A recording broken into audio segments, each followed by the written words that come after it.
Hello दोस्तों, अंजना के channel में आप सभी का हार्दिक स्वागत है। तो आइए दोस्तों, आज मैं महान राजा बलि और वामन रूपी अवतार भगवान विष्णु की स्टोरी आप सबको सुनाना चाहती हूँ। ये स्टोरी आप सब लोगों ने भागवत गीता वगैरह में हर जगह सुनी होगी। दोस्तों सतयुग की बात है। राजा बलि की कथा तो आप सभी जानते हैं। राजा बलि के गुरु शुक्राचार्य थे। शुक्राचार्य ने राजा बलि से कहा कि आप 100 यज्ञ करो और स्वर्गलोक पर आक्रमण करो और स्वर्ग को जीत लो। राजा बलि ने ऐसा ही किया। 100 अश्वमेध यज्ञ किए और उस यज्ञ से एक रथ निकल कर आया। वो एक किस्म का विजय रथ ही था दोस्तों। और उस रथ पर बैठकर राजा बलि शुक्राचार्य सहित स्वर्गलोक पर आक्रमण किया। तो देवताओं को पहले ही भनक लग चुकी थी और देवता पहले से ही स्वर्ग से निकल चुके। देवराज इंद्र जो था वो अपनी माता अदिति के पास दुखी मन से गए। तो माता अदिति ने कारण पूछा तो देवताओं ने राजा बलि का बताया कि उन्होंने स्वर्गलोक पर आक्रमण कर लिया है। माता अदिति बहुत दुखी हुई। माता अदिति भगवान विष्णु की परम भक्त थी। माता अदिति ने भगवान विष्णु की तपस्या करके भगवान विष्णु को प्रसन्न किया। विष्णु भगवान वहाँ उसी समय प्रकट हुए।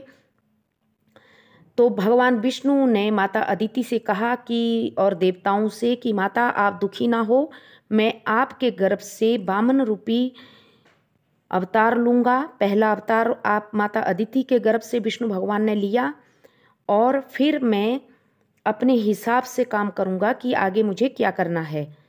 तो भगवान विष्णु ने वामन रूपी अवतार माता अदिति के गर्भ से लिया और एक छत्री को लेकर जहाँ राजा बलि ब्राह्मणों को दान दक्षिणा दे रहे थे वहाँ पे प्रकट हो गए। विष्णु भगवान को देखकर जो उनके गुरु शुक्राचार्य थे, भगवान जो विष्णु थे उनका तेज छुपाए नहीं छुप रहा था। ऐसे भी आपने देखा होगा दोस्तों, भगवान विष्णु तस्वीरों में या किसी पंडित के माध्यम से भी सुना होगा, विष्णु भगवान के रूप में बहुत ज़्यादा तेज है। तो उनका तेज छुपाए नहीं छुप रहा था दोस्तों। जब वामन रूपी अवतार भगवान विष्णु को शुक्राचार्य ने देखा तो वे देखते ही समझ गए कि ये विष्णु है। और शुक्राचार्य ने राजा बलि से कहा कि हे राजा बलि, इनको बिल्कुल भी कुछ भी दान दक्षिणा मत देना। ये विष्णु है, ये कोई ना कोई माया अपनी जरूर चलेगा। इस पर दोस्तों राजा बलि वामन भगवान के आगे नतमस्तक हो गए और उन्होंने कहा कि हे गुरुदेव, अगर ये भगवान विष्णु है तब तो और भी अच्छा है। आपने ही तो सिखाया है गुरुदेव कि जो भी द्वार पे भिखारी या कोई भी ब्राह्मण आता है मांगने तो उसको निराश नहीं करना चाहिए। तो मैं इसको क्यों निराश करूं वामन रूपी भगवान को। उन्होंने वामन रूपी भगवान से कहा कि मांगिए, क्या मांगना है आपको। भगवान वामन रूपी भगवान विष्णु मुस्कुराए और कहा, एक बालक का रूप धर रखा था उन्होंने, कि हे राजा बलि, मुझे और कुछ नहीं चाहिए, मुझे यज्ञ करना है। यज्ञ के लिए मुझे 3 पग भूमि चाहिए।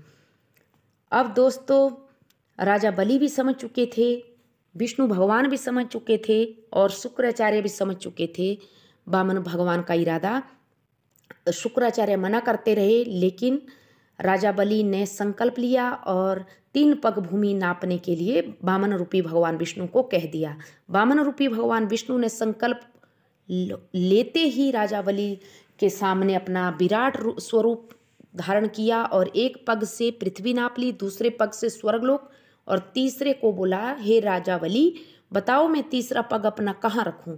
तो राजा बलि नतमस्तक हो गए, जमीन पे बैठ गए और कहा कि हे प्रभु, ये तीसरा पग आप मेरे सिर के ऊपर रखें। जैसे ही भगवान विष्णु ने तीसरा पग राजा बलि के सिर पे रखा, राजा बलि उसी समय अपनी प्रजा और अपने राज्य सहित पृथ्वी पाताल लोक पे पहुंच गए और वहीं का पाताल लोक का राजा भगवान विष्णु ने राजा बलि को बना दिया। और साथ में दोस्तों ये आशीर्वाद भी दिया कि हे राजा बलि, जो भी अपने हाथ में रक्षा सूत्र कभी भी बांधेगा, किसी भी राक्षस का आज तक नाम नहीं लिया है, लेकिन आप महाराज बलि रक्षा सूत्र बांधते हुए भी एन, जो आज भी कहा जाता है दोस्तों, एन राजा बलि जो रक्षा सूत्र बांधा जाता है उसमें बलि का नाम लिया जाता है, तो आपका नाम आज से अमर रहेगा और आपकी दैत्य वंश में पूजा भी होगी। हे राजा बलि, मैं आपको आशीर्वाद देता हूँ कि आपको युगों युगों तक सब लोग याद करेंगे।